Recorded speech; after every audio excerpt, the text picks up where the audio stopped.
প্রিয় দর্শক, মানুষের জীবনের উদ্দেশ্য কী? মানুষের জীবনের উদ্দেশ্য কী এটা যদি প্রশ্ন করা হয়, আমি সহজে বলবো সুস্থ, সুখী এবং নিরোগ থাকা। আপনি সুস্থ থাকলেন, সুখী ও নিরোগ থাকলেন না, হবে না। আপনি নিরোগ থাকলেন, সুস্থ না, তাহলে সবগুলো থাকতে হবে। যেমন আমি একটু উদাহরণ দিই। একজন মানুষ প্রচুর পড়াশোনা করছে, অনেক জ্ঞানী, কিন্তু রোগে ভরা। তাহলে কি হলো? একজন মানুষ, তার কোনো রোগ নেই, ওষুধ খাওয়া লাগে না, তার কোনো সমস্যা নেই, কিন্তু আর্নিং করতে পারে না, তার আর্নিং নেই। তাহলে ও সুস্থ থেকে লাভ হলো কি? সে সুস্থ আছে, নিরোগ আছে, কিন্তু সে সাহসী না, সে কোনো কাজ করতে পারে না, কোনো কাজে যাওয়ার মতো মন মানসিকতা নেই।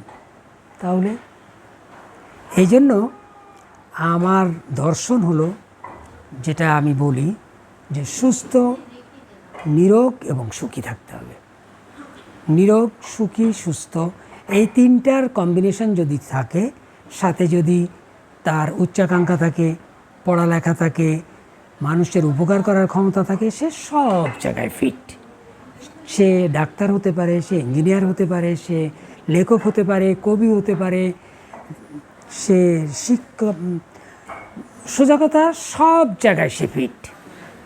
কিন্তু সব জায়গায় ফিট হলো, কিন্তু সে যদি ওষুধ খেয়ে ফিট হয়, তাহলে ওষুধ খেলে তার সমস্যা প্রথম সে বুঝতে পারবে না, কারণ ওষুধ তাকে একসময় তার কিডনি ড্যামেজ করে দেবে, তার শরীরের অঙ্গ প্রত্যঙ্গগুলো আস্তে আস্তে ড্যামেজ করে দেবে। তো আমি চাই, এবং আমার দর্শন হলো মূলিজম। মূল, মানুষের মূল হলো তার কোষ। তার কোষ যদি সুস্থ এবং নিরোগ থাকে, সে সুস্থ এবং নিরোগ থাকবে। কিন্তু তার মূল যে কোষের মাইটোকন্ড্রিয়া, বিশেষ করে মাইটোকন্ড্রিয়ার যদি সমস্যা থাকে, তাইলে তার শরীরকে সে যে এনার্জি দেওয়ার কথা, সে এনার্জি দিতে পারবে না। আর ওই এনার্জি যদি না দিতে পারে, সে সুখ ফিল করবে না, সে সুস্থ থাকবে না, সে সাহসীও হবে না। এই জন্য মানুষের জীবনে এই জিনিসটা খুবই গুরুত্বপূর্ণ, সেটা হলো সুখী, নিরোগ এবং সুস্থ থাকা। আমি আশা করি আপনারা এইটার ব্যাপারে কেউ দ্বিমত পোষণ করবেন না। আর যদি কেউ দ্বিমত পোষণ করতে চান, আসেন আমরা আলাপ করি। আমি আমার বইয়ে এই ব্যাপারে ডিটেলস লিখেছি। আমার 2টা বই আছে, একটা মূল এবং একটা মূলের মূল। আপনারা বইটা পড়ে দেখেন। আমি আশা করি পৃথিবীতে এই ধরনের বই খুব বেশি নাই, এটাকে আমি দুষ্প্রাপ্য বই বলি।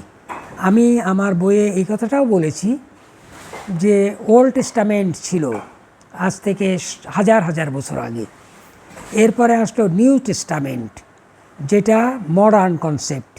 আর আমি এখন বলি আমারটা হলো মডার্ন টেস্টামেন্ট।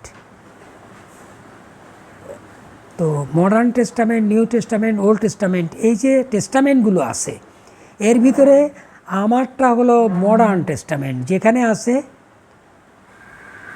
কি করে আপনি সুখী হতে পারেন, কি করে নিরোগ থাকতে পারেন, কিভাবে ভালো মানুষ হতে পারেন।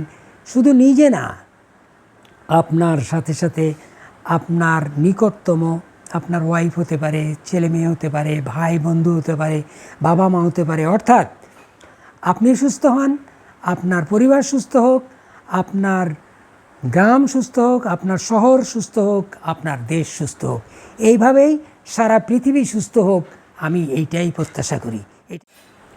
সুপ্রিয় দর্শক, আপনি যদি আমাকে ইউটিউব চ্যানেল থেকে দেখে থাকেন, তাইলে আমি আশা করব আপনি চ্যানেলটা সাবস্ক্রাইব করবেন এবং লাইক এবং কমেন্ট করবেন, সাথে সাথে আপনার মূল্যবান মতামত আমাকে জানাবেন।